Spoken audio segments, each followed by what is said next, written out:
You're listening to the iRacers Lounge podcast, where we discuss everything iRacing in a casual setting. Enjoy.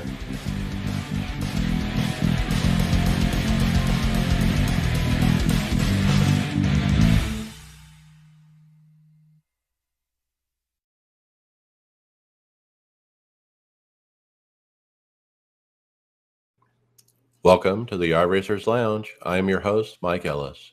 iRacers Lounge is a podcast for the iRacer, where we talk all things iRacing in a casual setting. Joining me are the usual characters, Brian McCubbin. Hey everybody, how you doing? Welcome. All right, David Hall. Hey. Hey, Talladega Week. Greg Hectus. I'm here, but not here. All right, and Tony Groves. Shake and bake. Shake and bake. Well, this week's episode, we'll be exploring if NASCAR may be looking for a new console game developer. We see a dominant performance in the Skip Barber iRacing Formula Racing Series and ask, what would iRacing be like without in-game voice chat?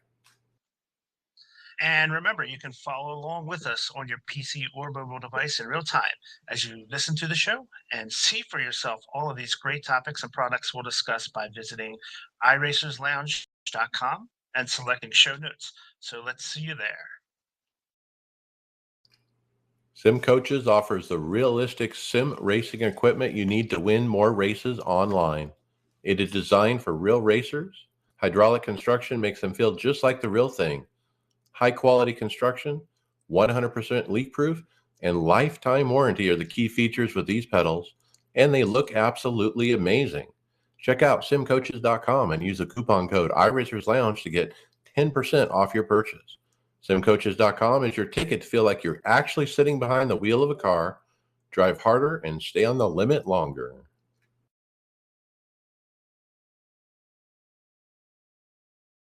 All right, we're going to open up the topics tonight with next patch clues. We have a tweet from Tyler Hudson. He posted a video clue of what's coming up in the next patch. And just based on the video, I don't really have any guesses, but a lot of people are saying maybe a new damage model on the next gen. Yeah, I mean, it is a picture of a wreck of two cars that happen to be an A car. It also is a picture of Texas. So I don't know. I mean, there's 44 replies to the tweet. What do you guys think? Was it what do we think, or what do we want, or what do we hope for? What is Tyler trying to give us a clue about?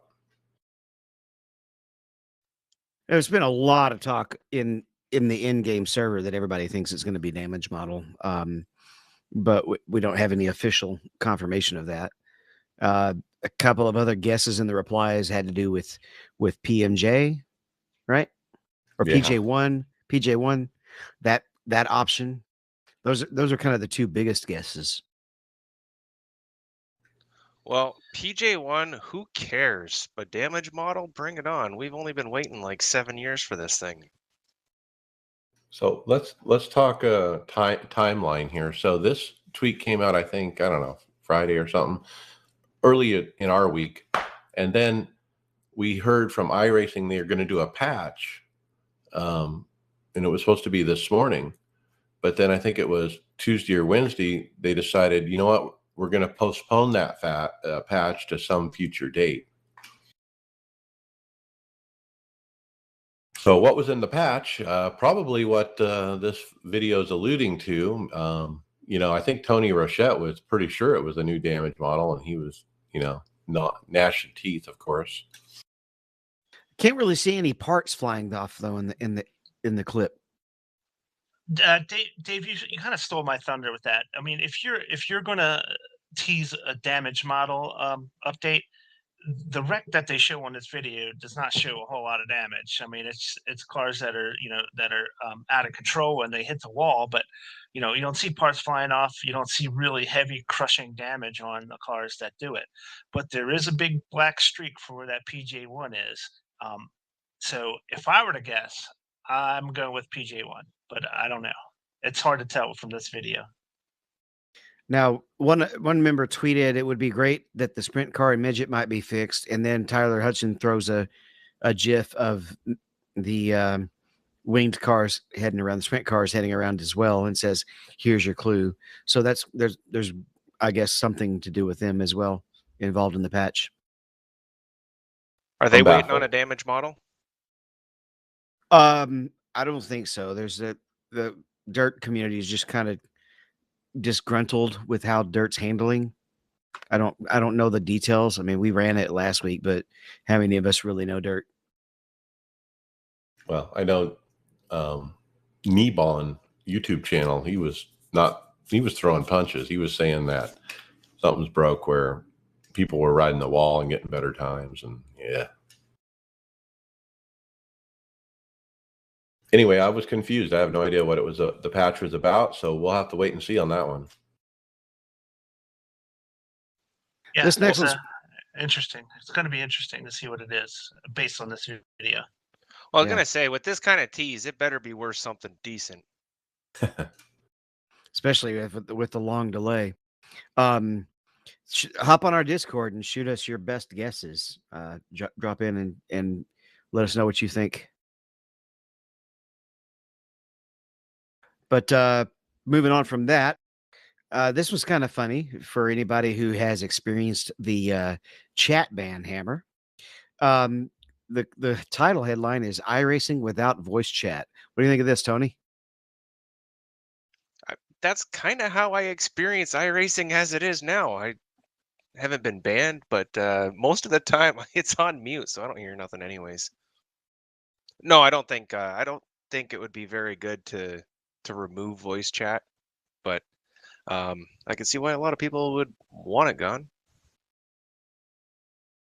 Yeah, so this was a topic. It came up in a couple different places this week. I mean, Brian Blackford started on Twitter the conversation, what if iRacing removed voice chat? And he got a lot of discussion.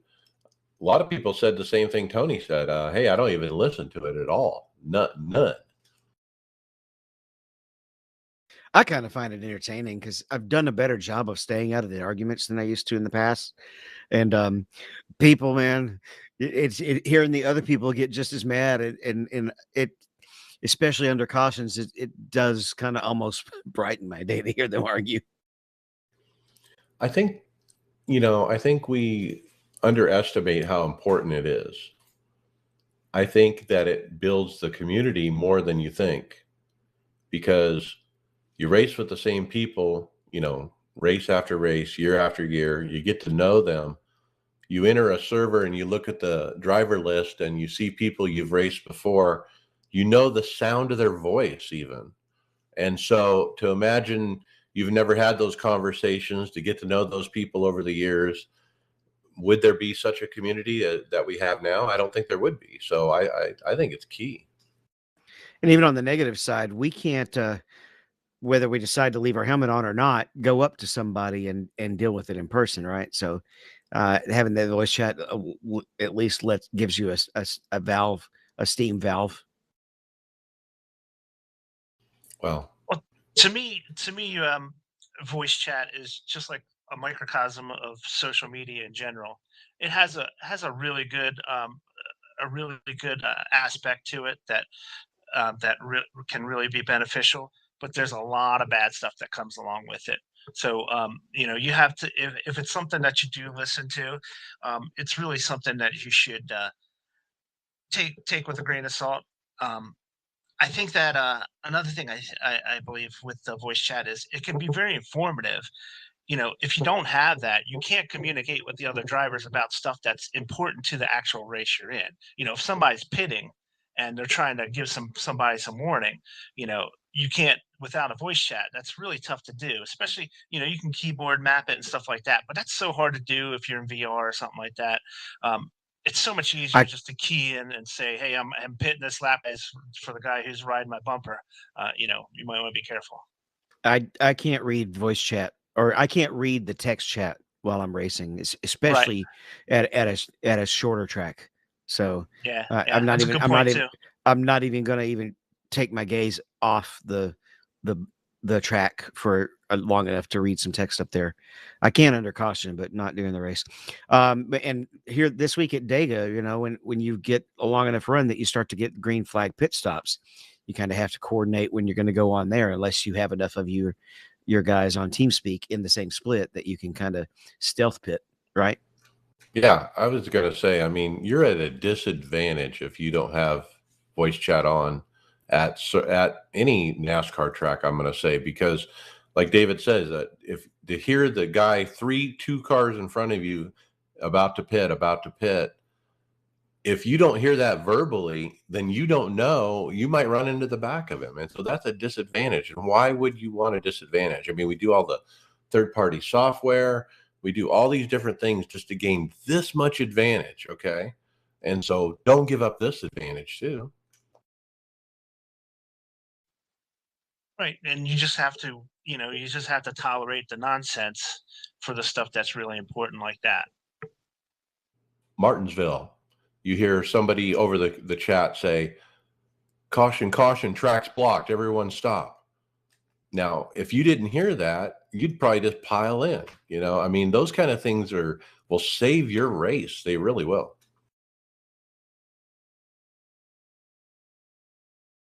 Yeah, it's definitely like a necessary evil, but like you guys pointed out, it's all the green flag stuff. It's kind of key to have it on, and you're most definitely going to be lost at some time. I would have to say during any race that you race, you're going to use that voice chat, whether it's just listening or it's talking as well. But yeah, when that yellow flag flies, though, my hand is quick to that mute button. Right. When it's yellow, you let them argue, right? Oh yeah. I was a little guilty of being a good Samaritan last night. Even we had a caution come out on the before we even got to the yellow. A guy missed a shift. I don't know how you do that with a sequential, but maybe he went the wrong direction, right? Something like that happened in the field. When that happens, some of the guys are going to be told to wait on the pace car and have to start tail into the lead lap and wait on the wave around. And I went ahead and chimed in and said, "Hey, you don't want to pit if you end up behind the pace car, having to wait because you'll get stuck a lap down." Now, interestingly, there was another podcast out there called Area 51 Alien Factory, and they did a topic on iRacing radio. Is it a toxic dumpster fire? And so Mike Howerton and his team over there had the same discussion we're having. How bad is it, here in 2022, especially when people get into, arguments and wrecks and who did what and blaming and their take was, hey, let's not talk about it until I see the replay. Let's chat after the race. And the other guy was like, I'm going to be on mute most of the time, and I probably wouldn't even have heard it.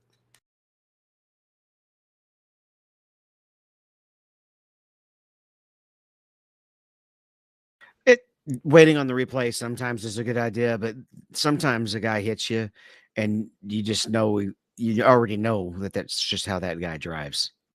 And you're not going to need the replay to know exactly what happened. Right. In an instance like that, you're already judging the guy with his past performance, and you're not going to cut him any breaks anyway. You're always going to assume, because you've seen his replays before where he's done some dumb stuff. You've already have that as a prejudging his actions. Yeah, but Brian's point, I mean, last night was a good example. I was in a room where one particular guy, got wrecked or something, and he was whining. I mean, like, to the point where other drivers were like holding down their mic button to override what the guy was saying, so he couldn't talk anymore because everyone got so sick of hearing him. And it's interesting how the drivers will be in a group against a particular person, in the voice chat because of whatever happens. The guy is whining because he got wrecked, or because maybe he's cussing, or maybe he's spamming the chat with music. I've seen that before, where somebody's playing music into the chat. So everyone was just pushing their button down so the guy couldn't talk. Yeah, and I definitely have a button queued up that will mute whoever's talking individually. It bugs out sometimes in the really large fields if somebody's car number is really high, but for the most part, it works and is handy if somebody just rambles on and on and on. Do you guys notice that if the people who are more active on the chats and are a little bit more aggressive with their language and stuff like that, does that tend more towards younger drivers, in your opinion? Yeah, I have an ongoing theory that a lot of these young kids who are growing up this is the way they communicate. They've done it through whatever first person shooters or whatever games they've been using over the years. This is just the way they develop their way of communicating online. It's very free and aggressive and open, and in my case, I'm an older guy. I didn't come up talking to people like that, and so I don't. That's not the way I conduct myself on the race chat. I don't really know if it's an absolute trend because we got some older guys who just never shut up. I found that a nice medium to this whole thing is when you get into a room in the first few laps, you'll quickly determine who's in the room talking the most. That one guy who talks more than anybody else, mute him. Just right click on his name as it's coming up, mute. Everyone else, don't mute. That way you're still hearing the chat, you're still hearing the voice chat. Just the guy that's spamming you is not, in your ear the whole race. And that's a great medium. That's a good tool, Mike. That's a good way to do it. All right. Well, we beat that horse pretty good. How about the March top 10? Who gave this video a watch? Should have called this the March top 10 deja vu. Yeah, just like all their videos, right? Well, there's a couple here. Like I'm watching one right now. It's the two cars going through those S's side by side, the purple and the red, and then they had the the very stylized pit stop with the open wheeler. Yeah, We that already was covered that one. We're not surprised that one made it, right? Yeah, and the one Tony's talking about, I think, was the Canadian Porsche Series race that we talked about too. They had on.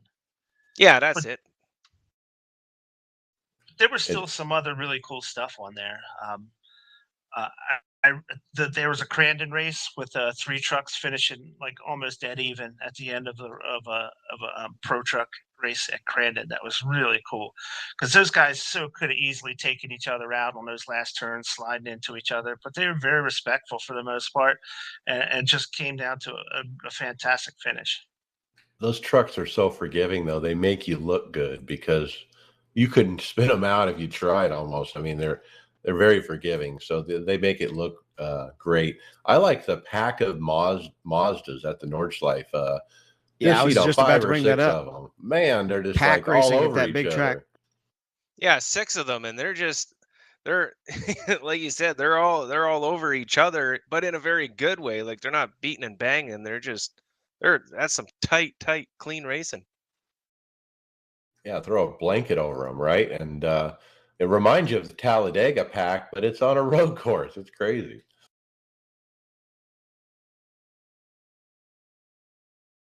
But yeah, we've seen most of these videos already because obviously what they do is the good ones they put out on the social media, as one-off clips. And then, they obviously all make the YouTube video at the end of the month. One thing was cool is they had a video of a really good finish at a SK modified race, which is an underutilized series for highlights. You don't typically see too many highlights in those modified cars. Yeah, and they had the barrel roll at Atlanta where the guy went underneath the car as it was going barrel rolling. That was a neat one. So their number 1 pick for the month of March was a Formula V race at Lime Rock, and 4 cars finished side by side at the finish line, which is pretty cool. Those Formula Vs, I've raced them at Lime Rock before. They really draft well. You can really pull a car in front of you when you're drafting, because they kind of max out in top speed real quick when you get a decent straightaway, and so they all just kind of bunched up together right at the end.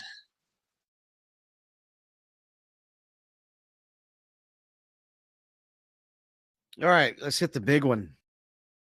We got a NASCAR Motorsports Games possible split. Multiple sources have told SGO that NASCAR is actively looking for ways to get out of its current agreement with Motorsports Games. The sources are saying that NASCAR would like to bring its license to a different publisher and developer in the next couple of years. And essentially, this comes down to the absolute flop that 2021 NASCAR was. Right. Well, it was worse than a flop. It was just technologically, it was just god awful. The glitches, the problems were just terrible. I mean, it's bad enough that it didn't sell very well, but just the unfinished, unprofessional looking product that they released was, I think, was the real thing that probably made NASCAR look a little bit into this relationship they have with motorsport games. They're not even promoting it on the broadcasts. Yeah, that is how you define a dumpster fire. Now, that's one reason. Now, let me give you a different reason that NASCAR would want out of this deal. 2021 was not a bright year for motorsport games. Their empire, which includes Motor One and Motorsport.com, the gaming division lost $33.7 million. It admitted in the latest financial report just 2 weeks ago that it didn't, quote, believe the existing cash on hand will be sufficient to fund its operations for at least the next 12 months, quote. So they're going out of business because they don't have any money.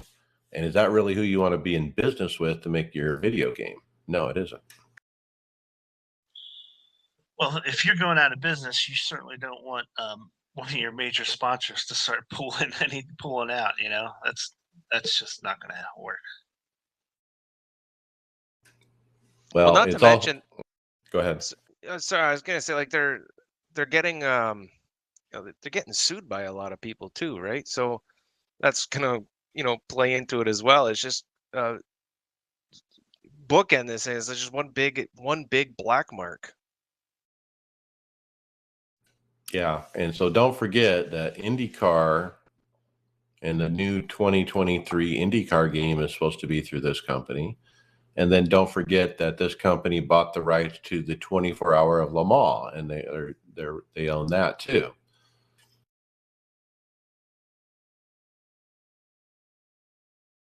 There's a ton of reporting on this week. I secretly, if am thinking, does this mean we can, if that deal gets scrapped, can we go back to actually having an official 24-hour of Le Mans on iRacing? Well, I wouldn't see why not. I mean, would all those deals go null and void? I would assume so, yeah. But the iRacing tie-in here is obviously iRacing is putting out a console game. They're prepared for it. They bought the resources to take care of it. They bought a game company called Monster Games, which did the Tony Stewart racing one. So they're all ready to do it. NASCAR is already in partnership with iRacing and so forth. So it makes sense that they want to leave this dumpster fire of motorsport games and maybe perhaps do business with iRacing and have iRacing make their NASCAR console game, or I should say Monster Games, which is associated with iRacing. And I don't know all the legalese behind contracts and the quality of games and such, because we know all the problems that have happened over the years with EA Sports. But I'm curious if the contract involves the quality of the product at all. that came out with 2021, if that gives them an out or not. Well, it would be a bad contract if it didn't have some kind of out like that, right?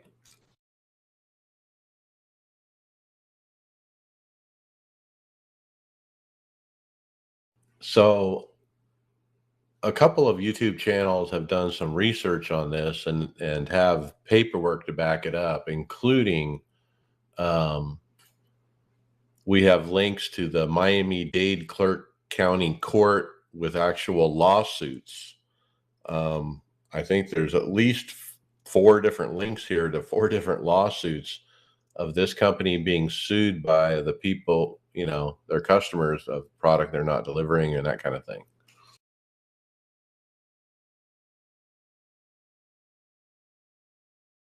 There was another video out there from another channel. They went over the material as well. So it's multi-sourced and it's obviously happening. The big question is, I went through and read everything, including the comments. My takeaway was it feels like NASCAR is going to be stuck with this company for one more game. But beyond that, it looks like everything's going to fall apart. That was my takeaway. Yeah, but if they're running short on resources, as it looks like they are, I mean, what kind of product are they going to be able to put out, you know, next year? I mean, is it going to be just a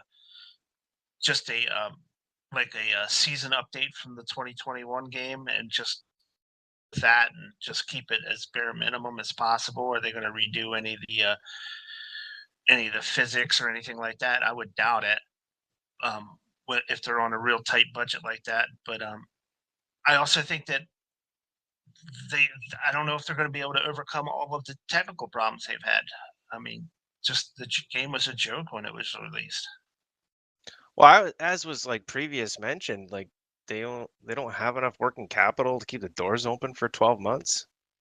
You know, like they'd be pushing a new game, you know, within that amount of time, at least for the NASCAR. But yeah, that would just make me question like everything that you just said, Brian. Like, what are they going to offer? And yikes! I mean, you know, it takes a lot of money to build that stuff, and if you're not going to get that return, like, geez. Yeah, and then there was a nice article on sportsgamersonline.com where they break it down in writing what's going on with all this and how NASCAR is trying to get out of the deal. They've been trying to get out of it for 6 months, apparently.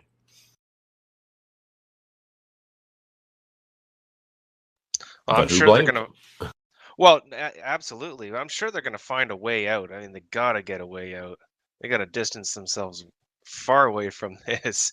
This is a far cry. Like we're not like I think Brian, you mentioned that they don't even talk about it. And was the last year, the year before with the Heat games, like it was all over the place. They're constantly pushing on social media. Is at the commercials, you know, showing the racing in the simulators with the Heat. That was almost normal just to see all that. But yeah, we haven't seen boo about this or about that ignition garbage. Well, thank God that NASCAR didn't like promote it anyway, you know, just out of because they've spent the money and think, you know, that it's good that they recognized it was bad and that they didn't like, you know, push it. Now let's talk a little bit about the future. Like if this all played out, like I was saying, where iRacing ends up making a console game, you know, NASCAR 2023 or whatever. And does that really make like a proper ladder system to get people onto the real iRacing platform? I think it does. I mean, you know, especially if, you know, it's the same physics, it's the same cars, it's the same laser track scans, you know, all that kind of stuff. You know, it'd be a natural progression, you know, get the people hooked on the console. They want to get serious, they go get a PC. It's definitely going to be better because they're going to be able to cross promote, right? And that's one of the thing that the console game and even cheaper just games on a PC can bring you to. Is it can bring in the fan who's not ready to immediately jump in a $500 to $1,000 rig and start iRacing, right?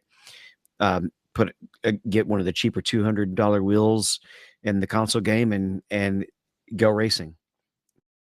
Yeah, they might not want the monthly subscription. I mean, that scares a lot of people. But when you get hooked, I mean, you go start buying equipment and build a computer, and the monthly subscription's the cheap part, It can get away from you really quick, right, Mike? That's right. Our goal on this podcast is to spend each other's money, right? Well, you don't have to spend any money if you run into Tyler Hudson this weekend. How about Oh. that? Go I ahead, don't Tony. know. I was gonna say I think you got to spend at least $1. Oh, that's right. So it's a $1 in general admission to the race track where Tyler will be racing, and he has care packages of iRacing memberships with a hat. And he's got a box of hats. He's got the cards with the membership. And if you go to this track and find Mr. Tyler Hudson, I bet you he will give you a hat and a membership. This is Jackson Motor Speedway in Byram, Mississippi.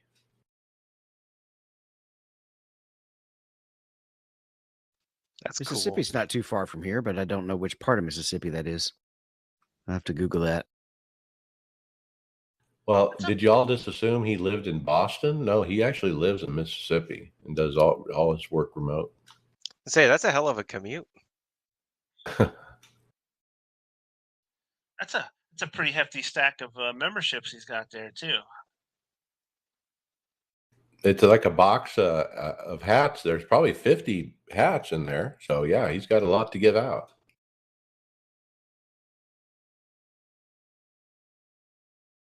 Yeah, but you might want to. It might be worth your trip, David, to go go check that race out. I mean, if it's not that far, you can get like $100 a hat. subscription. Not just that, quite frankly, it'd be an honor to meet Tyler in person. There you go. Yeah. There you go. So And a hat. yeah, I'm thinking I'm going for the hat. Yeah. You don't want I the tend to not wear subscription? hats. I'll take the subscription, sure, but you know how much we've talked about how much more money we have in our rigs than the subscription. Well, he's not giving out PS1s or nothing. He's giving out Is he- $25 hats. If he's giving out 48 supers, I'm there, or 4080 supers. it's probably one of those cards that are only good for new members. Yeah, probably. Well, let's get on to the next topic. We got Logitech G with a 23XI partnership. They're already partners with 20XI Racing's Bubba Wallace in the real world. They've also been sponsoring Mitchell DeJong in the eNASCAR. And now they'll be working with 23XI as the official partner, as well as together with the team owner himself, Denny Hamlin. Yeah. Denny personally talking on social media about Logitech and how when he got started in NASCAR and did really good at Homestead, it was because he was doing sim racing with Logitech equipment. And that was his personal, story about it. I thought it was cool. I like to see these companies like Logitech. I'd like to see more jump on and have such a such a big showing in racing. I mean, spend a lot of money with their stuff. It's nice to see them kind of throwing it back and helping the sport. Really, it helps themselves as well, but it's good. Yeah, we haven't just been seeing iRacing on the cars of the track. We've been seeing sim hardware out on the track as well, right? Is it Sim Seats that has actually been on a Nashville car? I mean, not a Nashville car, an Xfinity car. Yeah, Alfredo. So I remember the NASCAR Invitational, and now Logitech is a fine piece of equipment. I had one for many years. It held up It was a solid piece of equipment. But I don't remember Denny using a Logitech on that 100 No. France rig that he had in his room. So He had a Simcraft, yeah, yeah, motion rig. I'm not bad mouthing Logitech. It's a fine product. It really is. It's But great for the entry level driver. yeah. But I do not remember seeing that on his rig when he was racing. That was pre his endorsement deal or his partnership deal. But yeah, I like to see his rig now. See what's on there. See, that's what they got to. They got to pair those 1-year subscriptions with a Logitech wheel setup. There, now you're getting somewhere. That'll get them hooked. Heck yeah, it would. The Yeah, those Traxion. Go ahead. No, I was just gonna just say like like what Brian said. The Logitech wheels are freaking awesome. I used one for like 3-4 years. It never once ever let me down. It's still going. You know, I've had two wheels in my life, the DD1 and then the Logitech G27. It still works. It's in the garage. I mean, I was smart enough to buy my second wheel before the first wheel died. So if my wheel ever dies, I could always pull out the old G27 and plug it back in, I'm sure. The one question, though, that's really critical is, does it have child power switch protection? So there was a good article by Traxion.gg about this as well. Justin Melillo was the author, and he pointed out that at the Daytona 500 weekend at the eNASCAR arcade hauler, Logitech branded items were being given out to all the NASCAR fans. They had like a wristband and a hand sanitizer, but of course it says Logitech on it. But even those kind of things, trying to activate sponsorship, just handing out stuff, to all the fans, just so they hear the name, they see the name, brand awareness, right?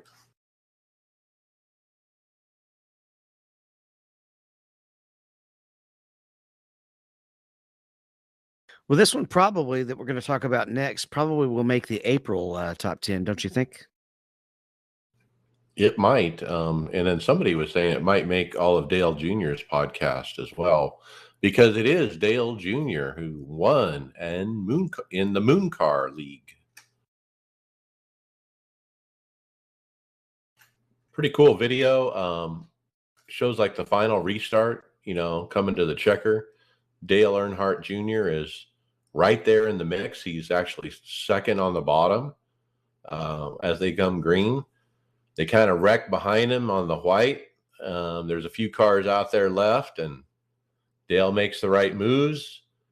They wreck again, and he ends up upside down, flipping over at the line and wins the race, like upside down.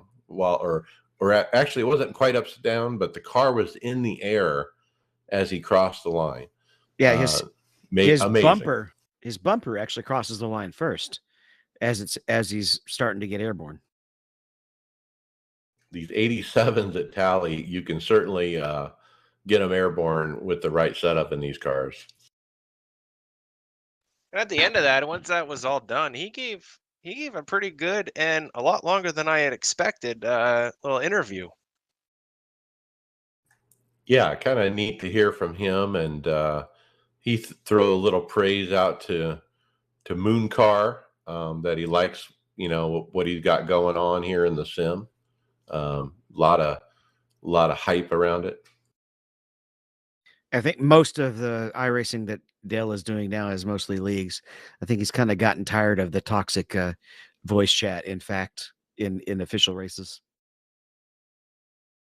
I haven't seen him in official races, so you're right. Every time we see him in one, he's usually in a league.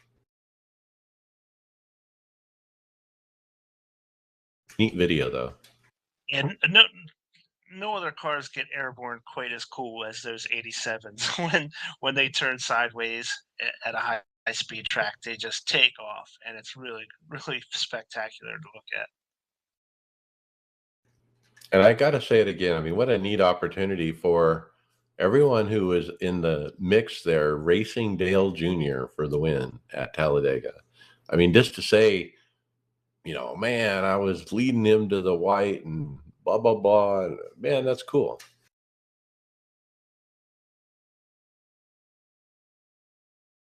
We've got a celebrity sighting we'll talk about a little bit later, I think, in results, right? All of the celebrity getting to race with them, it's just one of the neat things about iRacing is the chance, whether it's a pro driver, a Coke driver, or some celebrity that does something else, but likes iRacing. It's always really fun.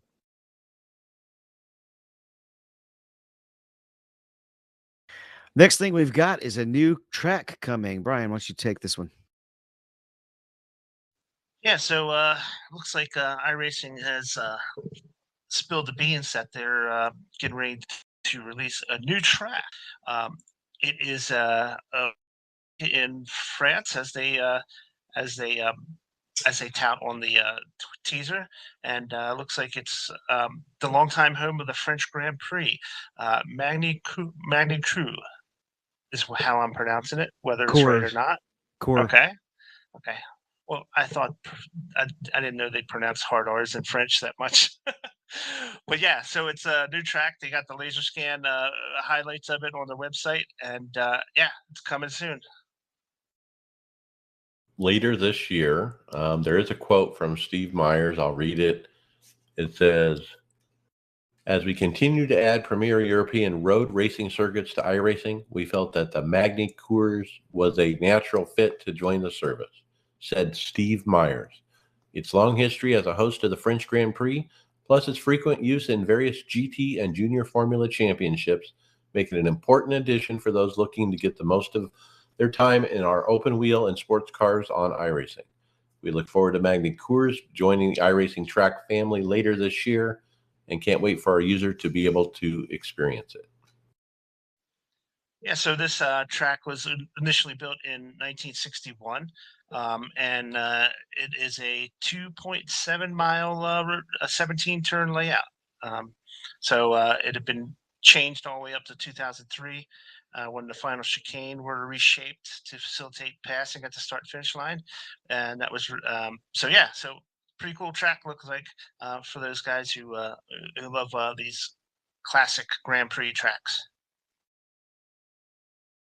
I didn't realize how much the Grand Prix tracks were missing from iRacing with all the road courses that are in there. Well, it seems like they're really stacking up these F1 tracks. We're getting more and more of them, and I think I was just thinking, do we have enough to really run an F1 championship? I think we did. And they probably wouldn't be doing this unless they felt comfortable that they're going to have a good access to some kind of F1 car for the near future. They've already announced they got the one car, so the Mercedes.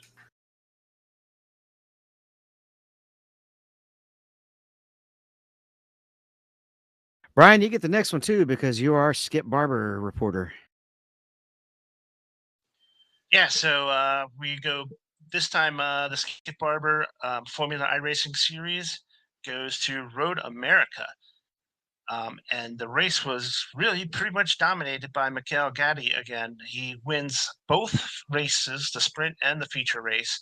The feature race was he completely dominated, wire to wire, never lost the lead, and was just amazing. So it looks like Mikel has got to be in the driver's seat for this full-time ride in the Skip Barber that comes along with the championship in this series.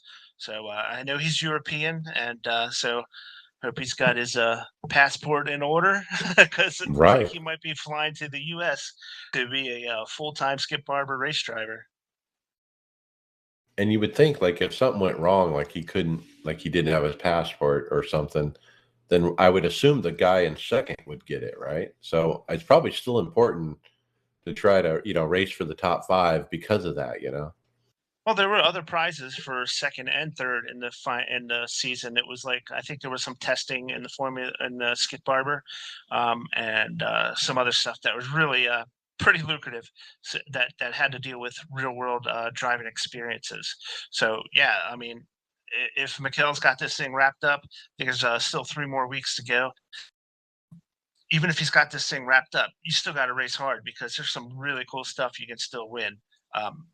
If you finish strong in the top 3. All right, the events calendar is pretty light. It looks like it got most of the recent stuff in the past. I do know we have the majors 24 coming up pretty soon. We'll get you more details on that again maybe next time. But we do have, it's about that time of year, right? Coming up in on May, the Indy 500 special event. It's known as the greatest spectacle in iRacing. The Indy 500 is one of the most prestigious race events in the world. It's been held since 1911 at Indianapolis Motor Speedway. It's a part of the NTT IndyCar Series in the United States. And this one is marked for May 13th to 15th. These are different start times than we've seen in some of the other races. We've got a Saturday at 1 GMT. We got a Saturday at 13 GMT. Saturday at 17 GMT, and a Sunday at 13 GMT. Why do you think the different times? Well, it's not an endurance event, right? The endurance events have had kind of a standard setup. This is a solo event that's just a 500-mile race, so it's more lined up with something kind of like NIS, where they're trying to hit the time zones a little bit slightly differently instead of a 12-hour or 24-hour event. So this is the fixed Indy 500. So it'll be the 13th through 15th, and then I assume the Open, which isn't announced, will be the following weekend. And it's you got to have D4.0 on the oval license. The sim start date is the 29th at 12:30 p.m.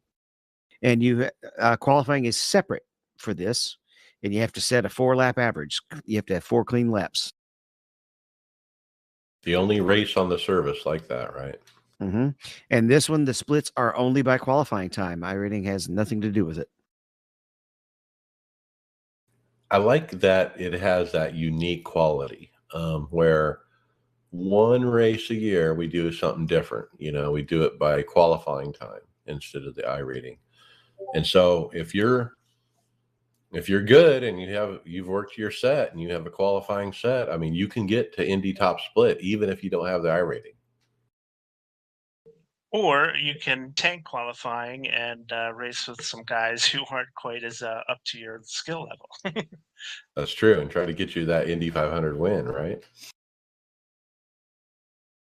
Don't qualify. Well, I guess so. What happens if you don't qualify? Do they still seed you by iRating? Probably. Yeah, more than likely. The non-qualifiers are then done by iRating. Yeah, they would have to have something like that to make that work.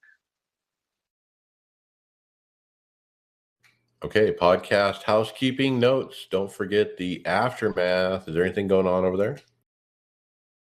Nothing yet. We are still on our little hiatus. Okay. Tony Rochette will be back in business soon. Don't forget the website, iRacersLounge.com, and you can follow along visually. Don't forget our Discord channel. And don't forget to leave us reviews at the podcast platforms, guys. That helps us bump the podcast up to a higher level where more people see it. Our numbers have increased quite a bit here in 2022. We've gone up significantly, and we want to keep that rolling. So we appreciate our listeners spreading the word about the iRacers Lounge. Make sure you tell everybody. We're also on Performance Motorsports Network.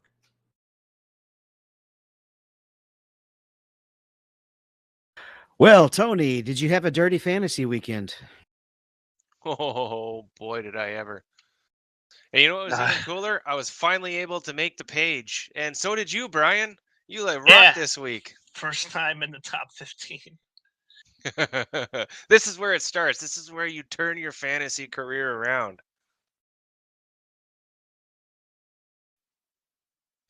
Yeah, it was a pretty cool week.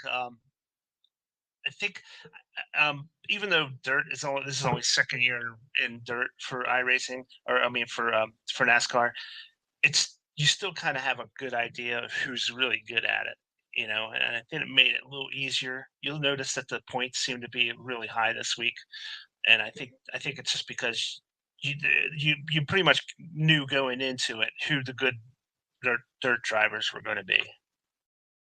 Except I guess I didn't. I'm actually dead last this week. Did you put the picks in, Mike? I let them roll from one week to another, Okay, actually. there So you go. There it is. He didn't go through the dirt ringers. He just let his Martinville drivers hang over from last week. Yeah, you gotta stay on those additions. You gotta make those changes. You definitely don't want your Martinsville guys in for the Talladega. That's for sure, Mike. So you're gonna want to look at it this week. who do we There's got? Austin Dillon? That's right. Yeah, you want him in there. So it looks like Greg was our top Tifosi finisher in third place for the week. That's a good job for Greg.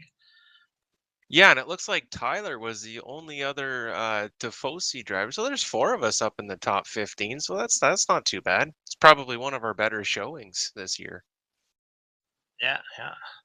So it looks like the leader overall after Bristol Dirt is Mean Machines 38. He's got a pretty decent sized lead over Scotty Boy. I know there's a lot of racing to go, but for first quarter, third of the season, he's building up some big points. Yeah, you're not lying there. He does have quite a gap. Like, that gap is bigger than most of the other gaps for the top 10. So, what does that mean? Well, I mean he's got a bigger gap right now. It doesn't mean a whole lot more than that. But is he using up all of his good drivers too? That you don't know that yet. Right. So yeah, like time will tell here in about I don't know. We get through like June. Then things start to get real interesting, points wise, as people start getting real low on their top guys, or running out of their top guys. So I'm going to throw this out there, guys. I know we don't normally review the actual NASCAR races, but what did you think about that finish with Tyler Reddick and coming to the end, just getting wiped out? Well, he got his clock cleaned. He got his clock cleaned. I thought it was a terrible move, and I was really disappointed in his reaction. Like Tyler was like almost made it sound like it was his fault that the guy wiped him out. In the post race interview, I wanted to see a lot of Gibbs than Tyler Reddick on that finish, because if that doesn't call for throwing hands, I don't know what does. Well, you're right. That interview was something, because I think he was just scared shitless. I think he thought he was going to get his ass kicked if he said anything. I don't know. You're right. It was weird. I mean, there's being self-contained and not getting yourself in trouble by saying something on TV that's going to get you in trouble, and then there's looking, wimpy. I mean, he looked like a wimp in that one. If any other driver had any second thoughts about wrecking Tyler Reddick, it's gone now, because nothing's going to happen. Door bumper clear. They really talked. What I thought, they really put a good perspective on this. What you're saying about that, like Chase Briscoe, like chased him down, and did a really good job. Like, yeah, I mean, that last bit. He did a great job catching him. And that's what Tyler was referring to. Like he said, he should have done better managing those last 10 or 12 laps to not allow him to catch up like that. And as Door Bumper Clear said, like Chase got there, he only had 1 lap left. What else was he supposed to do? Just sit back and be like, oh well, I can't do it. And he did fire it in there, but he got down there. He's like, oh, I shouldn't have done this, and that's pretty clear. So I don't know. I liked it. I thought it was like exciting. It sucked to take him out like that. And I kind of liked how they both reacted at the end. Like Chase just went up to him. I don't think it made Reddick look weak. Like a Cheshire cat, though. He didn't look like he even meant it to. He just looked like he was like, yeah, I did this to you, and you're gonna take it, and I don't care. See, I saw That it was from a my totally reading, different sorry. view. Yeah, I read it totally different. Well, I don't know. It was that last move Chase made was It was over a the bad top. move. I mean, It he was should have. You got to bring the car home. I mean, he just drove it in there like, let's just wreck him and see what happens. And right. it reminded Exactly. me of the fast track race at Phoenix between Adam Jocelyn and Richard Lucky at the last lap. Same thing happened. But didn't Yeah, Kyle I Busch just- say it right? A win's a win, no matter how you get it. So send it Yeah. Well, or back it in. I don't think Kyle Busch would have had the same reaction as Tyler Reddick did. Just a hunch, but I don't think the reactions would be quite the same. Oh, even if it was Joey Logano, I mean, fisticuffs would have happened. I mean, imagine if it was Tony Stewart on the receiving end of that. I mean, what would have happened? Yep. It makes me a little sad that the drama of the race itself was really interesting, even though I thought the Hail Mary that he threw was totally uncalled for. The drama was still really exciting to watch, but that excitement should have carried over post race, and it didn't, and that was kind of a letdown for me, just because I just thought he was just.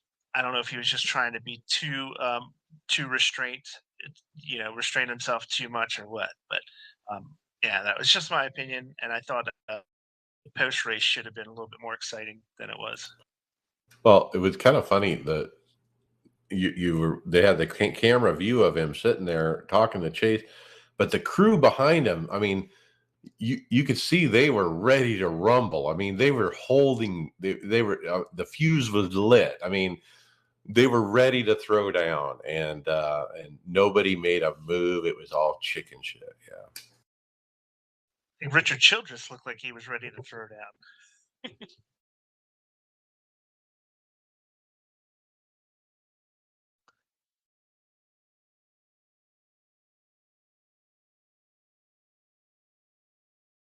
Okay, the first hardware topic we have today is actually software. It's called the Race Control app.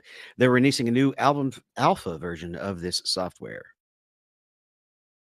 We've talked about it before, but they put out an update recently. So if you have this or want it, make sure you get the updated version.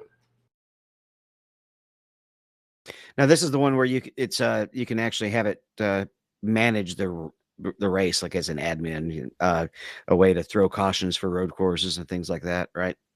Yeah, it's like a stewarding app.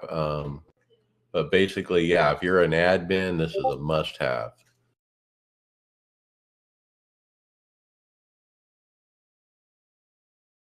So just a quick hit on that. The next quick hit was the Race Lab setup module. So if you guys run Race Lab, which I think is a free software, they have dashes and different things. They now have a setup module. Now, I haven't tried it, but the features include a free module. Everyone can use it. It's community driven. There's lots of stats about the setups. Majors garage setups will be uploaded every week for use. Anyone can upload their setup to support the great community we have. And then they show a post here with the screenshots of the software and how it looks and what it does and that kind of thing. And so it basically says, step 1, search for your favorite car or series. Step 2, choose it. Choose the one you want to find setups for. Step 3, click the download button. It goes right into the right folder. It's all automatic. Step 4, race. Check out some awesome statistics. All right. Anytime we have motion, guess who we throw it to? Our motion guy, Brian. We got a Frex 2DOF head motion rig. Yeah, this isn't your typical motion where your rig is moving around. This is one of those Halo type things for to simulate the G forces in on your head as you're driving. So it's almost looks like a flying saucer that goes around your head with four cables attached to it. So we've seen different versions of this throughout, but Frex seems like they are the people who uh, they're claiming that they have the real deal, the best one. Nobody's done it this well yet. So yeah, if that's what you want to try to simulate, you've got everything else rigged up. Um, yeah, it still makes me a little nervous having your head being yanked around forward, back, or left and right.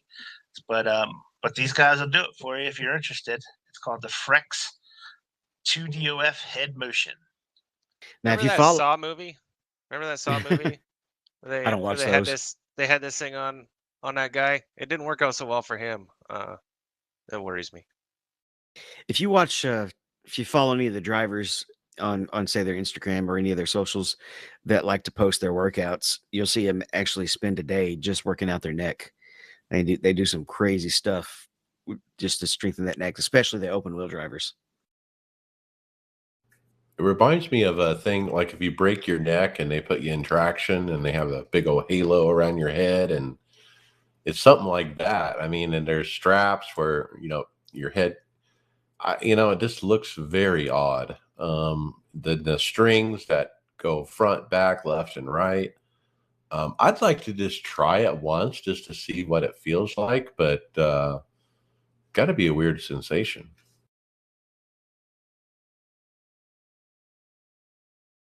Where's a heavy metal concert simulator?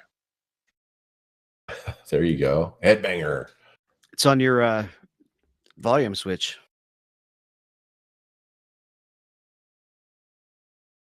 All right. Speaking of simulators, a lot of people like to have a Jimmy Johnson spotter pack simulated in their ears, and there's been an update for it. Yeah, version 7.3 is available. 300 and new sound clips, and so get it. I mean, which one are you guys running? I'm still on the Aussie built-in server right now. I think I have one of the built-in ones because I tend to have it turned down low and let crew chief do most of the spotting.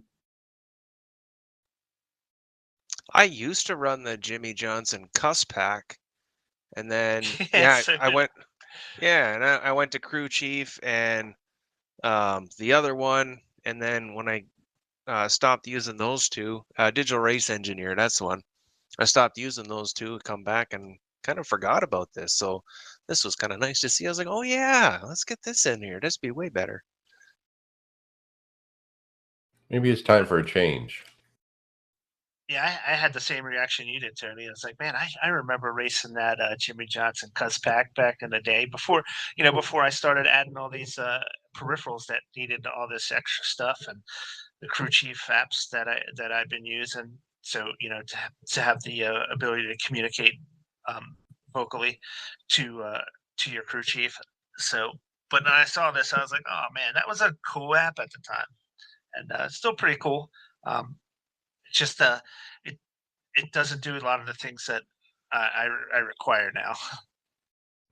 So when you pick a third-party spotter pack, there's always the chance that they don't have a sound clip programmed for a particular spotter action that happens.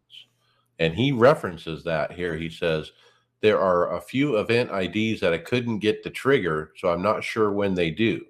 So I left the default for those as a good way to find out. So let me know if you hear the Aussie Greg at all. So what happens is if you have the Jimmy Johnson spotter pack and he didn't program it for a particular call, you're going to hear the original Australian spotter for that call, basically.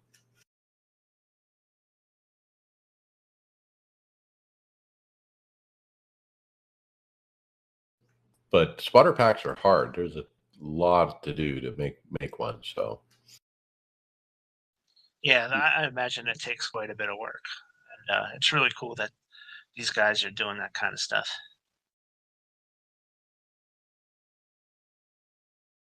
All right, Tony, how about you tell us about this newest Playseat partnership? Oh, you would have me talk about this. Yeah, well, NASCAR announced a multi-year cooperation with racing and gaming seat company Playseat. Um, They say through this partnership, Playseat is helping us introduce the sport to a new generation of fans, allowing a younger and more diverse audience to see the opportunities that sim racing and NASCAR both offer.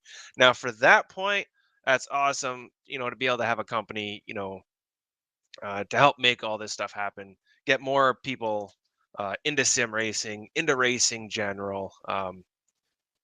We all know we need the influx of people coming in.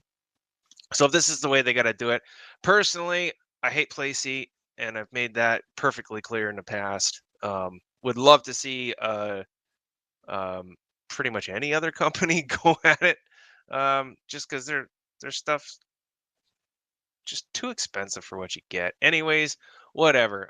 They've got it. They got a good fan base, so it's probably the best deal for them to go with. So we'll see. It's good. It is a good thing. I don't like Playseat. My concern is, that entry level guy that we're going after, who's a NASCAR fan, who we're trying to get hooked on iRacing and e-NASCAR and all that. I mean, and he doesn't know better, and so he's only going to buy what he sees, and this is what he's going to be presented because it's being marketed to him. So is he going to know about sim labs and advanced sim racing and some of the best cockpit manufacturers out there? No, he's not. He's not going to have a clue about that stuff, and so he's gonna waste his money on this stuff. I feel bad about that part of it. It's too bad that, like you said, if it was any other sim manufacturer besides this one, I would probably be better with it. Yeah, I don't know. You get a company like Playseat, and they can actually handle a huge influx of um, orders and stuff like that. And unfortunately, most of the other uh, rig guys I don't think they could handle that. That's true. That's a good point too. The volume. Hmm. All right, next up we have the SimGrade Thera TBC pre-order price of 870 euros. At best I can tell, these are load cell pedals, and that's on the high side for load cell pedals. But if you glance down and then take a look at the specs, there seems to be a lot of positives in the spec system, including another set of software that allows you to set up nonlinear response curves if you want. Some and a lot of other neat little features. They are nice black anodized aluminum. So it's on the high side, but it is pretty feature rich. Yeah, this is from Finland, and I think we've talked about this company before, but this is a new product, obviously, and it's on pre-order. So, but yeah, for load cell at that rate, I don't know. Does it come with a plate? I don't even see a plate. I think there's one for 39 euro, I see. which is reasonable. There's some interesting things, like it's got a brake pad disc gap fill simulation feature. Um, does come with a 5-year warranty. That's not bad. Actually, that's pretty good, but it doesn't beat a lifetime warranty, right? It's all metal, no Yeah. plastic. But there's no metal to metal contact on the end stoppers. It's got 16 different brake stiffness settings that are easy to adjust without a tool, and 8 separate throttle sensitivity adjustments. So I'd like to see Sim Racers Garage take a look at this and really give it a once over. But the promotion impresses me for a set of load cell pedals. I would just really have to see them in execution.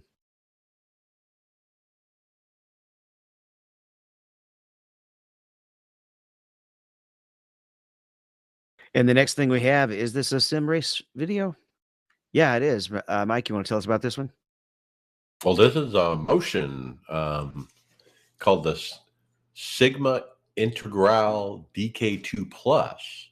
Now, Barry has done a review on the DK2, and now we have the DK2 Plus. And so his video basically breaks it down like usual and talks about the differences between these systems. It's basically a D-box style, 4-post. 4-post actuator system with a 2-inch mechanical stroke on the actuators. This is a pretty beefy upgrade from the original DK2. It's got but you're also paying for it. The motor's a lot stronger, and the actual housing is a lot more heavy duty. But you're talking for the the 4 actuator system is a 6695, so it's almost $600-700 really. But a very it's a well-made system. It's pretty much plug and play, has its own software, so it's really easy to set up. Barry said he didn't have any troubles. Now a 2-inch mechanical stroke on an actuator, it's not like on the high end as far as motion, as far as the movement. So it's not a super high stroke system. It's relatively meager in that point, but you do get really solid quick motion with this system though. Yeah, for the price though, compared to some of the other ones, I mean, I don't know why it's so much more. It is a different country, right? So I haven't figured out where they're from. It doesn't look to be US though. I think it is. It's California. Oh, it is. Okay. Pomona, California is listed on the website. Well, does that count as a different country? It might. It's a different world.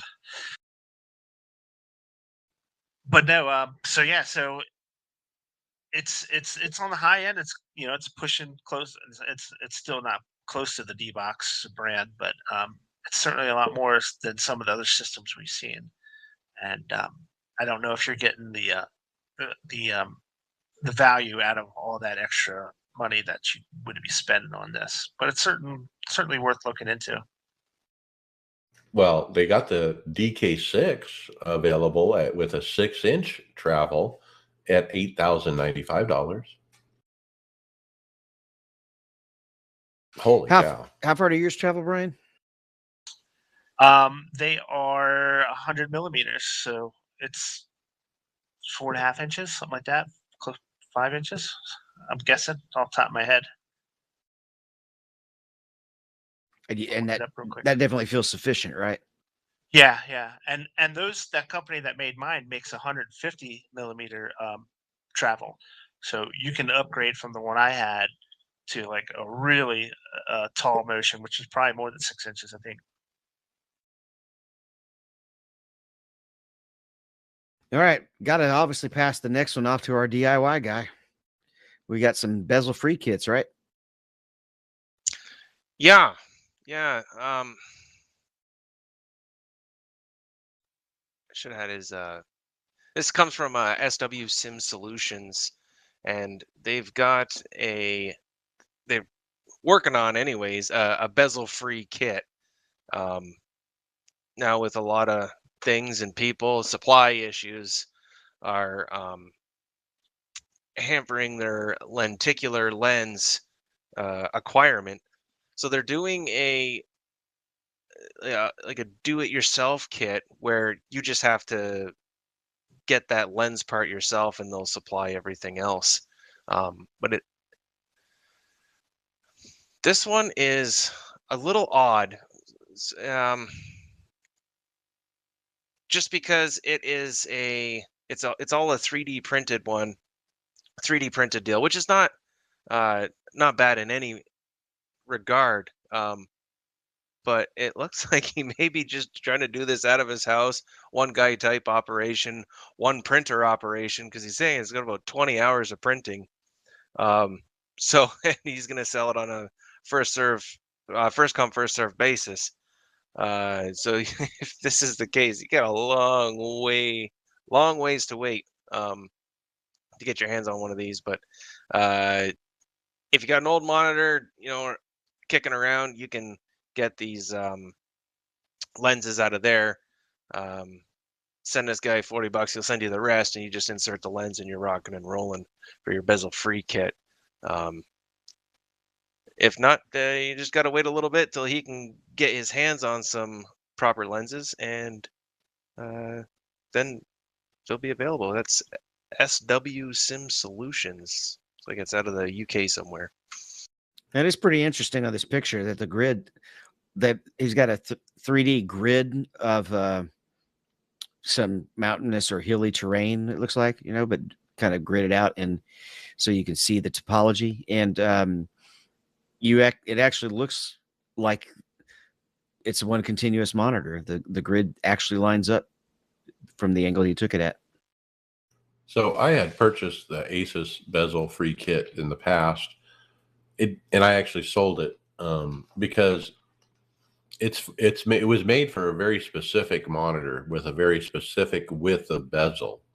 And even though my brand of monitor was Asus, I just bought it anyway, thinking it would work, but it didn't, because my bezels are pretty darn thick.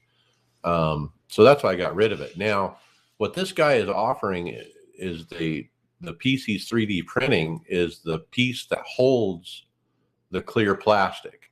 And it's a neat design. Now, the original design of the Asus bezel-free kit didn't have the bar that goes from the top to the bottom, and he's got them connected, it looks like, with a bar that that basically connects the top mount to the top mount and helps stabilize them. Now, the pieces that Asus had given me, there's no such thing. It would just clamp around the top of the monitor.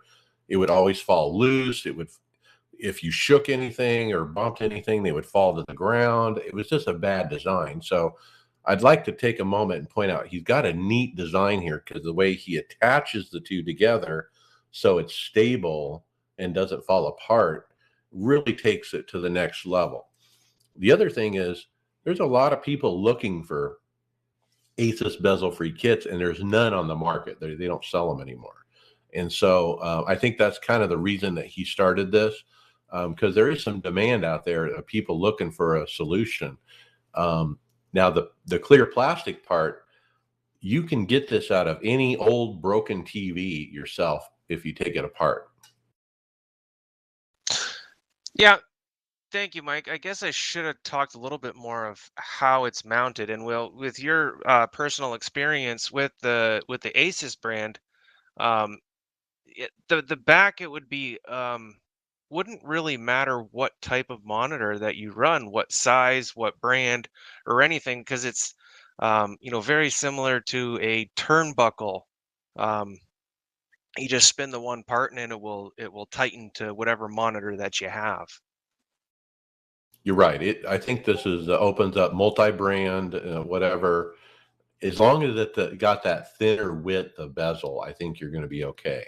If you got the real thick ones, like half-inch, like I got, it doesn't work. But if you got the thin ones, I think any brand will work. And some of the comments you'll see people, hey, I want to put this on my 32s. Hey, does it work on 24s and different sizes? And well, sure. I mean, it's customizable, and he can make it to whatever length. Yeah, you can see that this guy is into the DIY, because his triple monitor mount is custom made out of wood and door hinges. If you look at the picture behind his monitors, so yeah, this guy's a do-it-yourself kind of fella. Yeah, what a cost-effective way to solve the monitor problem, right? Yeah, and that was part of why I didn't like that Asus kit, was the way it mounted, and it always would fall apart and different things. And so, I mean, if if I had the right monitors and I'd be interested in maybe getting these 3D printed from him. All right, Mike. It looks like we got an update on the wheel that you ordered a while back from Cube Controls. Yeah, I haven't heard from Cube Controls, and if you recall, I bought it March 2nd. It said on the website when I ordered it that they wouldn't ship until mid-April. Well, come April 16th, right past the midpoint of the month, I haven't heard from them. I go into the Facebook group Cube Control Owners, and I posted, hey, any word on when they're going to ship? Did anyone buy in this batch? Well, interestingly enough, a day later, Cube Controls themselves commented on the post, and they said, hey, they are coming, guys. We were waiting for some minor components. They were supposed to be here a few days ago, but the global situation to close all the wheels. We are working at full speed. And he does show a picture of several dozen F Pro wheels. Looks like, sitting on a table face down, in some kind of assembly line to put them together. It's always good to see a company kind of staying in touch with its customers and the public. That's always a good sign. So good on them for that. I would have liked an email from them though at mid-April to say something, hey, we're close or something. I was a little peeved that I had to go asking, but I digress. It was a little over $1,000 I spent. When you spend money like that, you want communication, like you said. But kudos for them to be in that group and to be looking at those posts and responding. That was nice. All right, next up, Brian, we've got the Gomez quick release. Yeah, this is the GS1 or GSI QSR1. It's a they call it a proper motorsports grade quick release, made for the sim racers. And yeah, it is. It's a neat looking system, and it looks like it pops in real easy. Those these type of quick releases. It's all the pictures might look really good, but it's one of those things that you got to see it in action, see what kind of play there is to see how well it actually holds up. But I mean, if you go by anything that Gomez makes as far as their wheels and stuff, everything is like top quality product. So I imagine this is going to be pretty good too. It doesn't look any different in design than the one we saw from that Australian company. I think High Performance, maybe. I forget the name of it. Also, doesn't Sim Labs have something just like this too?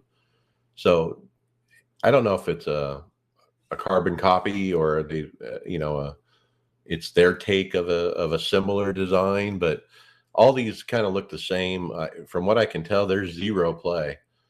And after I saw this product this week, I kind of paid attention to my Fanatec hub. That sucker has play in it, and it's kind of ridiculous that I spend all this money on the Sim Labs cockpit to have zero play in the wheel, none, and then all the play I feel is right in the hub, and that's the way that it's designed. And so I would love to be able to buy one of these, especially for my new wheel, but would it work? I don't think it would. I'd get no feedback. Yeah, you wouldn't get the feedback because there's no electrical connection. Right. It's running at $210. So it's it's not inexpensive by any means, but it's not that much different than the hub. It's not much different in price than like the Fanatec hubs are. Why does it got to be so much money? $210, and I got to imagine this is American. Yes, it is. Yeah. I don't get it. I don't get it. I'm on Amazon, Canadian version, NRG, which will work perfectly with my wheel, and the most expensive one I see is $172. This is a ripoff of NRG, isn't it? The design. I mean, that's what I was thinking of before. That's the one that Sim Magic and all those China wheel manufacturers are using now. Yeah, and like mine's rock solid. It does not move. There is no wiggle. There is no nothing. Goes on and off. Super super easy. It's great. Yeah, I don't understand like $210. American. That's like probably like $850,000 Canadian. But it's a lot of money. I don't understand why it's got to be so much. And if you have more than one wheel, you need two of them, right? Yeah, yeah. Right. Yeah, unless you want to take your screwdriver out every time to Right. change You're it not going to do around. that. Yeah. Yeah. This next one is fascinating. We've covered quite a few projection simulators that kind of project into kind of a curved space, right? Well, why project when you can just use an LED screen and just curve the monitor? These guys have got these monitors that they can just bend by hand. It's insane.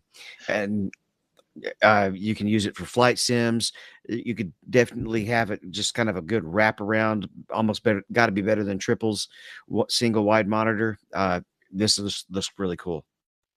They're like Lego, right? Because you can stack them, make them as big as you want, but they also they bend both ways, convex and concave. So like whatever you want to do with those darn things, like it's your playground. It's freaking cool. This is like triples on steroids. That's the way I would say it. I mean, this is like, hey, you want something better than triples? This is it. Okay. Because we've seen this video before on TikTok. We talked about it on a show, but we didn't know where it was from or what it was or anything. But now we know where to buy this. Okay. So it's a company in Lakeland, Florida. It's called VanguardLED.com. And they call it Vanguard Cerium Cylinder. And it's a curved LED wall for simulation purposes, 220 degree of FOV, basically. 16-foot diameter, 8-foot high. So you got to have a room to put this in. Yep. It's 6.55 arc minutes. You don't have to blend the LED display it's just one unit that yields seamlessly, highly detailed. The images are not affected by ambient light. That's another feature of LED. They're always sharp. You don't have to replace bulbs. You only have to set it up once, whereas multiple projectors require constant adjustment. LEDs are also really power efficient. So a lot of pluses on these. No price listed, and you know what that means, right? This is probably going to be in Denny Hamlin's price range. Just the fact that they can do this, it's these guys doing it right now. Like the future, right? Like, how things go, like they'll figure it out, make it cheaper, make it better, smaller scale, more of a consumer type product. Cause this is obviously not for your general, not for like you and I, but, within a couple of years, maybe this is like going to replace, our monitors. We'll get it down to our size. We just start clipping monitors together. So in a previous job, I used to be a director of audiovisual at a hotel and put on corporate events. And we had the ability to sub-rent and use LED walls like this with the same technology, but not ones that bend. They were flat back then. They didn't bend. So I could make a flat wall on a stage and put some cool stuff up on it, video. And it was probably the coolest video thing you could spend money on in a hotel corporate environment. It was ultra expensive too, to rent it. And so I'm sure the price is high, but the fact that, today in 2022, they have the same thing, but it bends, like Tony was saying, so you can get this concave, 3D, wrap around kind of half circle screen. It's freaking cool. They do have rental options. I'm taking a look at their overall products, and the cerium cylinder is just one option. They've got a whole lot of different options. So, yeah, pretty neat option. It probably out. I know it's out of my price range or any of ours, but I don't know. Maybe Brian might go for it. I was going to say, if you didn't have a budget, I mean, wouldn't it be cool to like just have an empty room, have them build one of these things in it, and you drop a 80-20 rig right in the middle of the room, and you Might race. be one of the only things that would get me out of VR, but I love my VR. Now the pictures they show are of flight sims, of course, and man, it would look really cool on a flight sim too, I bet. So it seems like this would be a lot better than a projector, as far as production. But couldn't you get the same sort of thing from a good projection for a lot less, though? You're right. We don't know the price, and I bet you it's a lot. I have no idea what I would say at least 50 grand. That's just a guess, but I just don't know if the image would be as sharp of a projection, and you would have to adjust. I mean, that's the number one lesson of life, right? You get what you pay for. Right, that's true.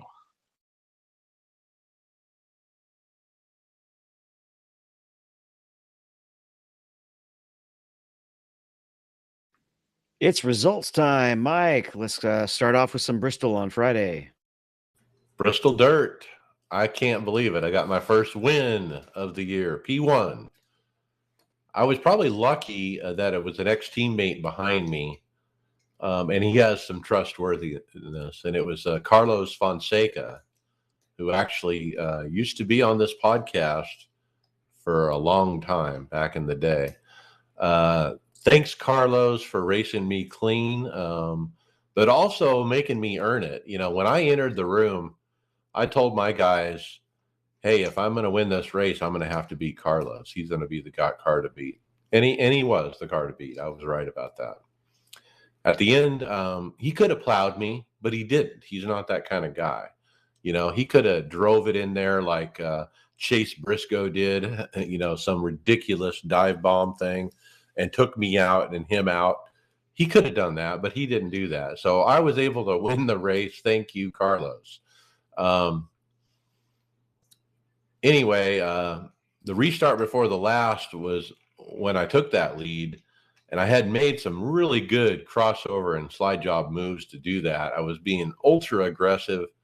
I knew that was my moment, and I pulled it off. First win of the year, 79th career win. The stats were actually calling it an oval win, but because I went and looked at my dirt wins, and I had one in 2020. And I'm like, So I guess the Bristol is counting because it's NIS, it's the oval. But anyway, I had won once before. So this would be my second overall dirt win, I guess I'll call it. But I was really proud that I could back up those good runs that I had earlier in the week on Thursday and Wednesday. But I never thought that my first win of the year would be Bristol Dirt. That was a surprise. We're not gonna read them all, but you did list off a bunch of stats, and it basically looks like you're a plate dude, right? Yeah, I did list off my stats because I wanted to figure out what tracks have I won at. So it's been Bristol, Darlington, Richmond, Michigan, Vegas, and then Tally and Daytona. And Tally and Daytona actually make up 71% of my wins. And so, yeah, I guess I am a plate guy when you look at it that way. I also realized this is the 10th anniversary of NIS. We started NIS in 2013. The first Daytona 500 was run that year. That year, there was only NIS fixed. In 2014, they started the open and the fixed. But yeah, I thought it was pretty cool 10-year anniversary. So cool. pretty epic little piece of history there. Tony Rochette, he came in P8. He said he's first time he ever tied for the pole. He said he was stuck in fourth for most of the race until they actually had more than a 5-lap run. Third place ran out of talent, hit the wall, and then into him, gave him a 20-second required, and it made him a lap down. So he was super frustrated from that. P8 a lap down ain't terrible, though. And Tony Groves, gymnastics finish. Yeah, I really there couldn't stick the landing, so I had to go home. It's just basically bumper cars. A guy had used me up, took me out on the inside. I ended up rolling a whole whack of times, which is a lot of fun in VR. Landed upside down. Oh, I said, okay, time to go. Me and Adam were up in I think the top split on this one, or we might have been second split. I'm not sure, but ended up with unavoidable meatballs. Somebody towards the front. We were running okay, right around 9th or 10th. Somebody wrecks and is just right in the way and actually collects us both in one swoop. Ouch, pain. And then Sunday Open, David P14. Yep. I fluctuated here between 20th and about 8th or so. It was definitely a caution fest top split, and just spent most of the race trying to survive, and was able to bring it home 14th. And in this field, I wasn't too disappointed in that. All right. Sunday fixed, P5. I ran as high as P2 before getting hit from behind. I went back to 21st, but quickly made my way forward. Lots of late carnage, and I gained a bunch of spots back. But I was running good. It felt good to win Friday, and then Sunday fixed. I was in contention there until I got wrecked. Tyler Williamson ran with me. He got P6. He said, got dumped running P2 going for the win. Third place tagged me. Ended up finishing 6th. Hashtag so close. That brings us to Talladega week. David, let's start out with you, P7. Yeah, decent run. I tend to do okay at plate tracks too. I can find myself getting in a good position. We had a green-white checkered at the end, and I actually got hit in the caution leading to that. Just the cars in the front got sideways, bounced off the wall, hit me hard on the right front. I had no horsepower damage. I had the maximum RPMs, but the wheel was actually bent. It was pointed to the right a little.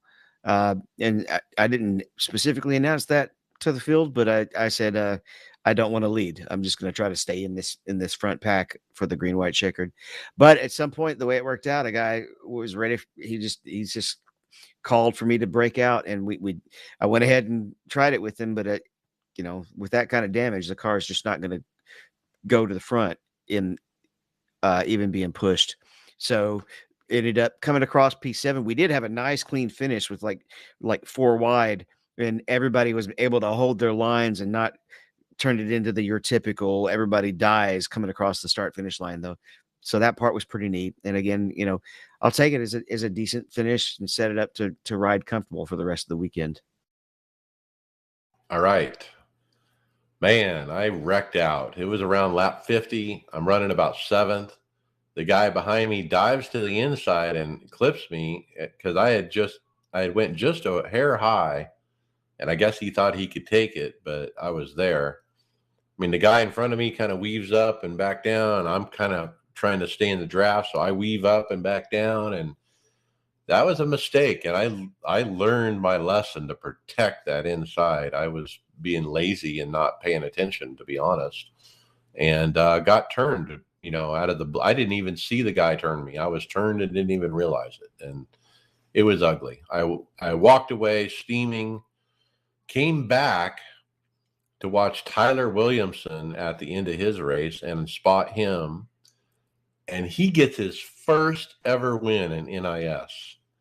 And I cannot tell you how satisfying it is to spot somebody to a win. I mean, I came in there with a few laps to go, and he's running like 12th, and he's got damage, and he acts like he has nothing for this win. I mean, and so I'm pumping him up. I'm giving him confidence. I'm talking strategies. What are we going to do? You're never going to go low. You're going to go high. If that lane comes, you're going to get up in front of them. You know, and I'm talking him through these different scenarios as we're winding down the laps. Hey, it's 3 to go. Hey, you know, watch that upper lane. If it comes, get in front of it. And so he pledged to listen to what I was saying, and he did what I was saying. So that helped. But he made some boss moves too. Like last lap down the back, he's in second. He gets right on the right rear of the leader, and which just stalls him out just enough where he can get to the outside of him and go around. And so kudos to Tyler. I always knew he was a winner. He freaking proved it. He belongs on this team. Everybody on this team is a winner. And it was so fun to watch the exuberation of him in that moment and his first win. You know, he's been racing a little over a year in NIS. And so it was very satisfying. Congratulations, Tyler.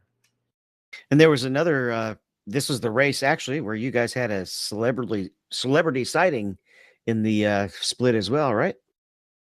Yeah, Tim Duggar was in there. He got wrecked out. He was right in front of me too when it happened, and we were all trying to get to the bottom, and the guy on the outside just literally turned himself off of Tim Duggar's nose and spun him out and wrecked him out. But before that, it was kind of Tyler was able to race with Tim, and then ended up talking to him over caution once, and so that was a neat treat for him as well. Is that the guy who has like 21 kids? Is that the Duggars? No, he's a country music singer. Oh, okay, I got you. Oh, yeah. All right. So that covers Friday. How do we do on Thursday? Oh, no, it doesn't cover Friday. Rochette ran, didn't he? No, Wednesday. No, we're on Wednesday. Get my days mixed up. Yeah, that almost covers Wednesday, but Rochette did run. He got caught in a spinning wreck with 30 minutes of required repairs, and you're not going to sit around after that. Yep. And then Thursday Open, Tony and I ran. I wrecked out. I led the most laps, and on the last restart, I was purposely on the high lane. And I wasn't leading because I was on the high lane, but I was leading that outside lane. That's where I wanted to be for the end of the race.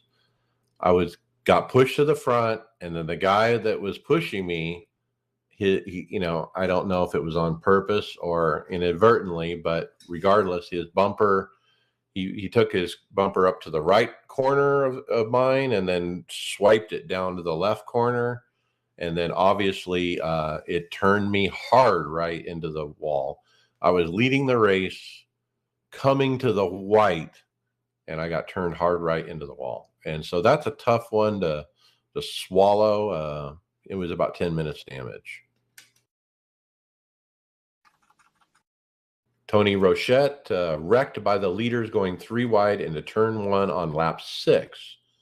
He did get his yearly Dega pole, and was pushed out of the leader by a dumbass, Beep Iberian, that while just hanging out, they went 3 wide for the lead. The middle car lost and fell back and wrecked about half the field.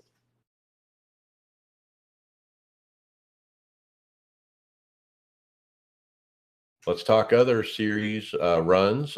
We ran a Open. I ran it Tuesday night as a warm-up for NIS P3.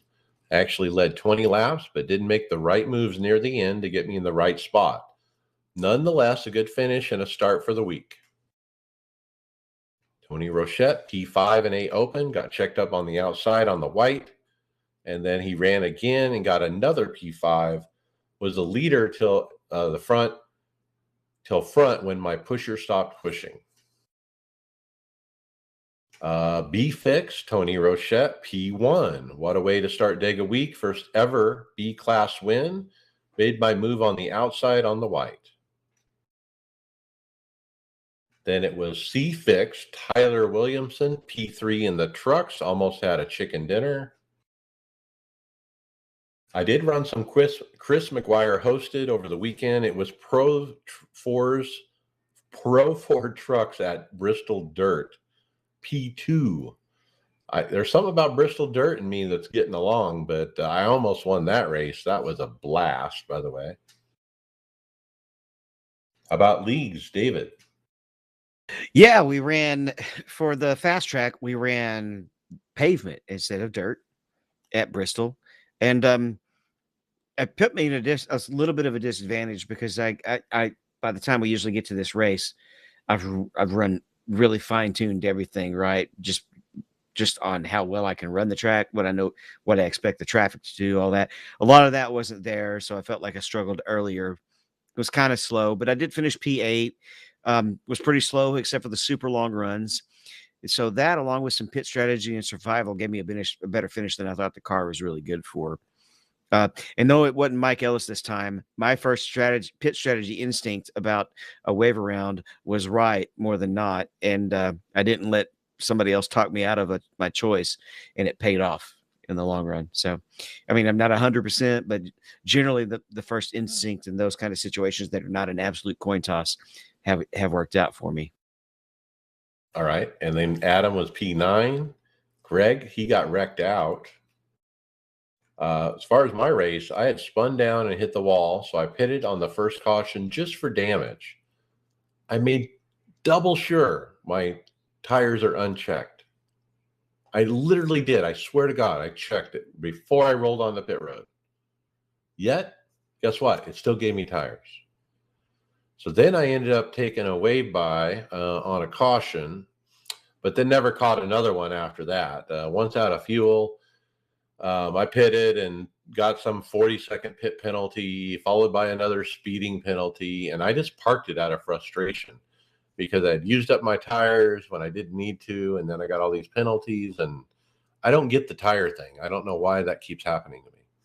It's happening either when there's a it seems to be happening when there's either a penalty or a lot of repairs. Because in this scenario, it's just repairs. Yeah, it's happened to me twice when I was serving a penalty, and I know it was cleared because I had it all cleared to make sure that the time was lower, right? Yeah, like if you have a 15-second penalty and you turn the windshield on, it turns into a 40-second penalty. So I know that it stayed at. I know that at least the penalty mechanism stayed at 15 seconds. It didn't bump up to 40, even though it's giving tires. So there's definitely something broken there. I need to get the stream going again and catch it on stream, and also get the replay and get it into tech support. I think I'm going to go in the app INI and uncheck the automatically check tire thing as a workaround. I don't know if that will help, and that may have an unintended consequence of you forgetting to get tires half a dozen times. That's true. Maybe I'm just messing myself up if I do that. Good point. Let's talk full throttle sim racing league. Our man, Stephen Llewellyn, gets it done. He wins over there at Bristol Dirt in the Bristol Dirt 125. Congratulations, Steve. It's a nice screenshot on the script here. Yep. And then we had the OBRL Aftermath Truck Series. It's Tom Ogle with the win. Al Turner second. Josh Robinson third at Talladega. And that's it. So let's jump to final thoughts. Brian McCubbin. Well, I see some light at the end of the tunnel here as far as how busy I've been. So I think this weekend I'll make my return behind the wheel at Talladega. I still got a lot going on, but I don't need to do a whole lot of prep work for Talladega. So I'll definitely get some time in this weekend, and look forward to doing a lot more racing in the near future. So hopefully I'll see some of you guys out there on the track. All right. Get out there. And David Hall, final thoughts. Come on our Discord, and once again, I can't stress how good of a product the Sim Coach pedals are. I am a customer. I was the first customer. I was kind of the guy who found them when my pedals broke. And not only that, their customer service rocks. So if you're in the market for pedals, use our code and you can get 10% off. And I mean, they're high end pedals, so that 10% is a big chunk of cash. So go buy some sim coaches and use our code. Yeah, built in the U.S., sold in the U.S., spin locally. I like that. All right, Tony Groves, final thoughts. I want to talk about a save the date for the Project K9 Hero 200 at Michigan International Speedway. That's our little fundraiser race that we've been. This will be the 3rd year running. Well, this is Rochette's deal that he runs, and I'm going to say tentatively. I'm sure this is the date that he wants, but he's saying it's June 11th. So we'll get a little bit more of a formal thing onto the script in the coming weeks when we get more of the details hammered out. But we got it started, so we just want to put that bug in everyone's ear. It's been a great race the last couple of years that we've done it. Lots of fun, and I don't see this one being any different. All right. I got 2 of my favorite shirts from that race. And so, yeah, looking forward to another 3rd year. What a great cause, too. So that'll be fun. Okay, my final thoughts.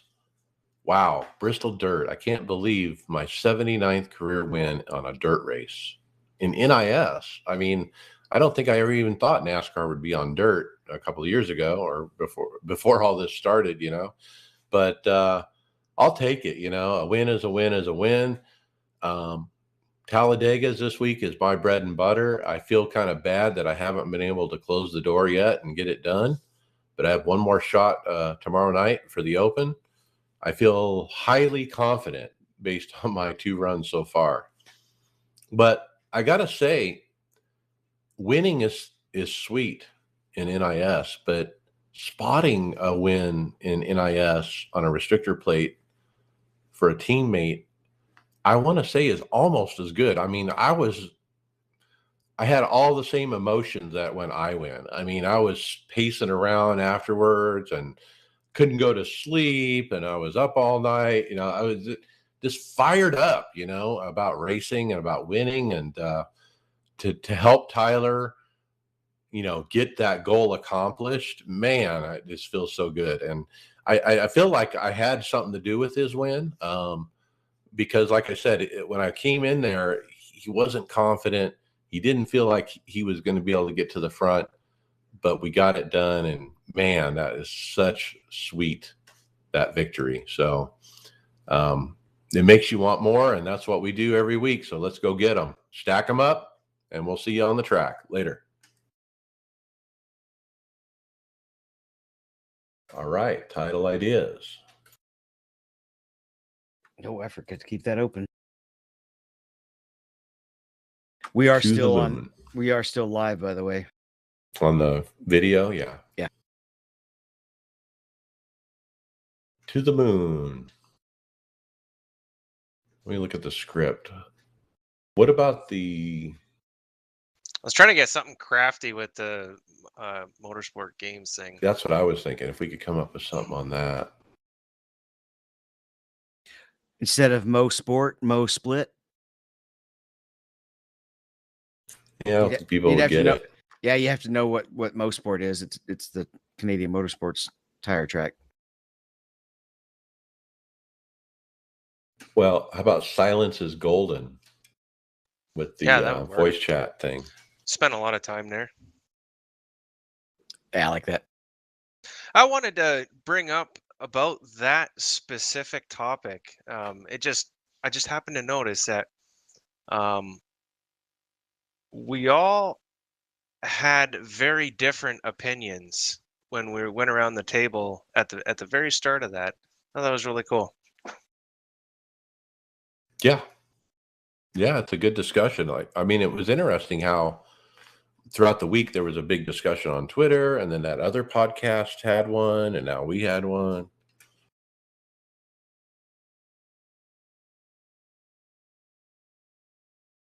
Good show. Good show. Are I you? think we'll Are be a you? little short of 2 hours, but that's okay. Yeah. Are you where you can kill the stream? I can turn it off. Yeah. The iRacers Lounge one? Oh, from Greg? Yeah. From Greg's thing? No, I can't do that. All right. But I'll close my Discord and go get dinner. All right, thanks, guys. Good show. Let me know when the file's up. Good job, everybody.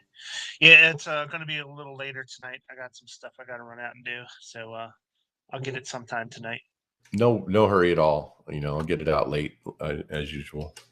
All right, cool. Thanks. I'll post it in the chat that I'm done.